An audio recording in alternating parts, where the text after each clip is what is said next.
Okay, so let's take a look at how you can add Blockquote widget in Elementor Pro.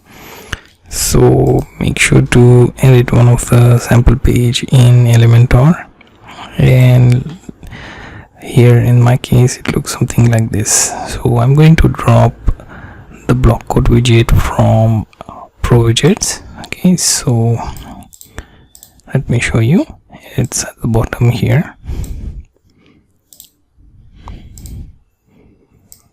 Okay, so drop it on page, and here you see you can edit the quote here with the content. You can also have border, or let's say quotation mark, something like this, or box, or simply clean like this. So you can go with border, or even with, let's say, box like this. You can also change the colors.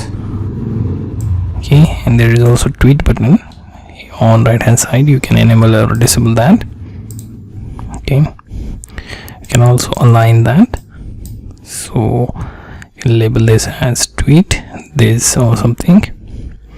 You can choose, let's say, something like bubble shaped button or link. I will go with bubble shaped button, and now you can style this. Okay, so let's say box background color should be different, so let's go with something like this.